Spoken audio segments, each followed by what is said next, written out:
Welcome to the Crimson Tide Connection, your home for Crimson Tide sports. And I'm joined today by the head coach of the Alabama women's golf team, Mick Potter. Coach, thanks for joining us. Thanks for having me. Coach, you had a pretty exciting weekend this past weekend in Gainesville, winning the Gator Women's Invitational. Just kind of talk about that, and that had to be pretty rewarding to be able to go down to Gainesville and come away with the championship. It was. It's a great golf course, first of all. It really tests your short game and your shot making and your decision making. So to be successful on that course against a quality team in Florida and a very good team in Oklahoma, it was rewarding. And at the same time, as I always say, we got some things we've got to work on and clean up, and we know more vividly what those things are now too. Coach, it seemed like all 5 of your golfers came up with big, important rounds during the Invitational. Can you talk about that? And you have to be pretty excited. Hopefully they can kind of all start putting that together at once. Yeah, and we really haven't quite had everything come together in one round yet this spring, and yet have won 3 tournaments. So, I'm kind of looking forward to that day. Right. But, the fact that we're getting some help from our 5th and 4th spots, Emma Talley is definitely maturing as a collegiate player. Danielle Lendl has given us 1 or 2 really solid rounds every week. It's truly a team accomplishment, both at Florida and at the Darius Rucker. So I'm really happy with our depth. I'm happy with our competitiveness. Now we've just got to technically clean some things up.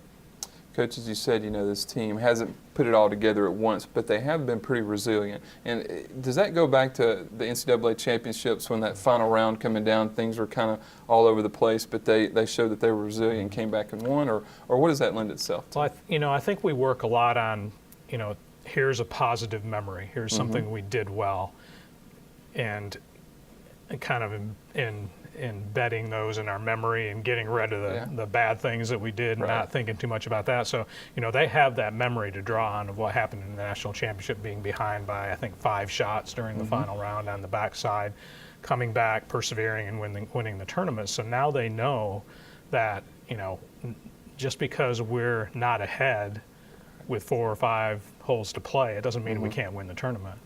And, you think about golf, the only way you can really affect your opponent is to put pressure on them by playing well yourself.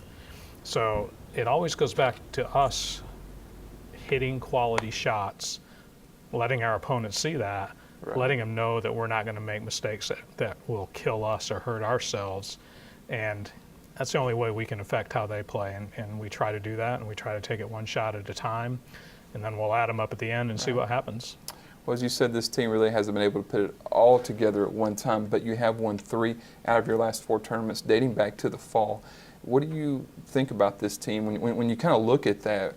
I mean, what I guess comes to your mind as what the reasoning is for that, and maybe what's something you can get better at? Well, of course, we're in it to win tournaments, but the postseason is really the most important thing for us. So the way I look at it is we're doing things well enough to win,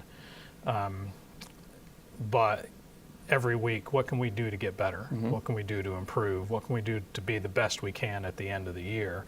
And the nice thing is we're winning tournaments, but every time out, we figure some more out.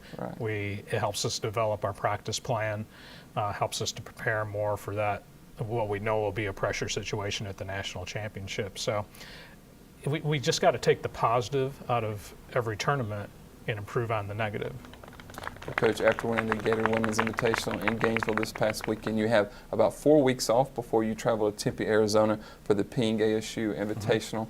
What's going to happen with these 4 weeks off kind of leading up to the Ping ASU Invitational and the ACC Championships? Well, we definitely need a little rest. And it's not golf tournaments. You're playing golf, and everybody wants to play golf in their leisure time, so it's not that hard. But the travel is, and missing school is, and getting caught up is. So, we need to get caught up a little bit. We need to get a little rest. The girls will have the first half of spring break off, then we'll come back midweek and practice some, and also play some golf courses with greens that are similar to what we'll see at the SEC Championship at Greystone, which is pretty fast, hard Bermuda greens. So there are some courses in the area we can't play there, but there are some courses in the area we can play and start kind of getting acclimated to what we're going to see. Arizona State has some kind of similar greens. They're a little smaller, so I think that'll be a good place for us to play, be assured of some warm weather. So through spring break, we'll practice, and then they come back to class for another week. Stephanie Meadow will be playing in the Nabisco Craft LPGA Championship out in California, so we know she'll be busy with golf. The others will be playing and practicing again that week, leading into Arizona State. And I really like the idea that we're playing a tournament, a competitive tournament against really good teams the week before SECs. I think that's what I like to do going into a championship like that, rather than staying home and practicing.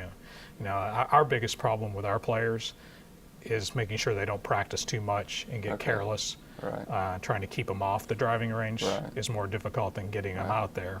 Well, So that's a good problem to have. yeah, then, right? and I think a good week of competition will be the best way for us to lead into our championship segment. Well, Coach, congratulations on the win this past weekend down there in Gainesville, and enjoy a couple of weeks off, maybe of not traveling as much. I'm sure you're going to travel a little bit, but try to enjoy your couple of weeks off. Thanks, Christopher. Appreciate it. Well, that's it for this edition of Crimson Tide Connection. For head coach Mick Potter, I'm Chris Freeland.